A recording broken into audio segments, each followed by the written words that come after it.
ভাই, আমাদের নেতা যখন একটা লাল সবুজ বাসে রওনা হইলেন, কত কথা। এখন দেখি লাল বাদ দিয়ে খালি সবুজ বাস দিয়েও কিছু কিছু লোক চলে।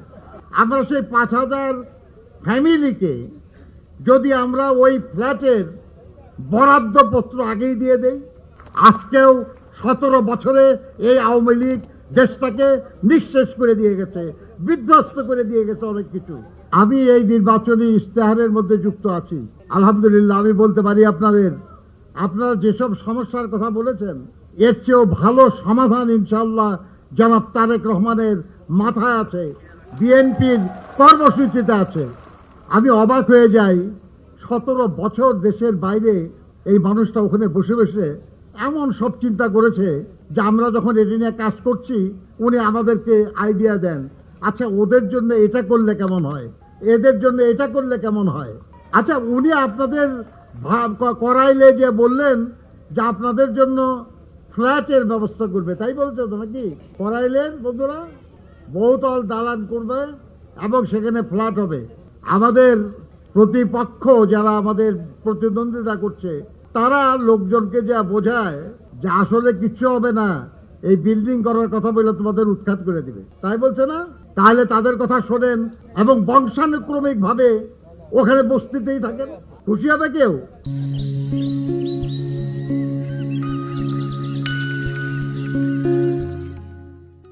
চাইবে কেউ এটা? বস্তি সারা জীবন তো থাকবে না, আমরা থাকতে চাই না। আর দালান করতে হলে আমাদের সেখানে দালান করার জায়গাটা ঠিক করতে হবে। আচ্ছা, আমি আপনাদের পরামর্শ দেই, যারা সেখানে বস্তিতে থাকেন দীর্ঘদিন ধরে, তাদেরকে যদি সেখানে ধরেন যেখানে 5,000 আছে, আমরা 5,000 ফ্ল্যাট সেখানে নির্মাণ করতে চাই। আমরা সেই 5,000 ফ্যামিলিকে যদি আমরা ওই ফ্ল্যাটের বরাদ্দ পত্র আগেই দিয়ে দেই, যেখানে ফ্ল্যাট হবে এবং অত নম্বর বিল্ডিং এর অত নম্বর ফ্লোরে এই ফ্ল্যাট আপনার হবে, কেমন হয় এটা? আরে ভাই, সমাধান দেন, ভালো বুদ্ধি দেন, যাতে করে আমার এই বস্তিবাসীরা তাদের একটা কল্যাণ হয়, উপকার হয়। সেটা না করে সমালোচনা করবেন খালি। আমরা বলি ফ্যামিলি কার্ড দেওয়া হবে, তারা বলে এই কার্ড দিয়ে চুরি হবে। শুরুই করি নাই, চুরি হবে। আমরা ফার্মার্স কার্ড দিতে চাই, তারা বলে যে এটা দিয়ে সুবিধা হবে না, চুরি হবে। কয়েকদিন পরে দেখলাম তারা এক ঘোষণা দিল যে তারা স্মার্ট কার্ড দিবে, তার মানে নামরা বদলায় দিলে আর চুরি হবে না। ভাই, আমাদের নেতা যখন একটা লাল সবুজ বাসে রওনা হইলেন, কত কথা। এখন দেখি লাল বাদ দিয়ে খালি সবুজ বাস দিয়েও কিছু কিছু লোক চলে। মানে আমরা করলে দোষ, তারা করলে কোনো দোষ নাই। হ্যাঁ, আমাদের আরো অনেক দৃষ্টান্ত আছে। আমরা যেটা করি তারা পরে সেটা শুরু করে। ভালো কাজ অনুকরণ করলে কোনো দোষ নাই। তারাও খুব ভালো কাজ কিছু করলে আমরাও সেই কাজে কোনো বাধা দেব না, মনে করবো যে এটা ভালো কাজ হোক। এই দেশ স্বাধীন করেছেন, স্বাধীনতার ঘোষণা দিয়েছেন আমাদের দলের প্রতিষ্ঠাতা শহীদ প্রেসিডেন্ট জিয়াউর রহমান বীর উত্তম। কাজে এই দেশটাকে আমরা ভালোবাসি।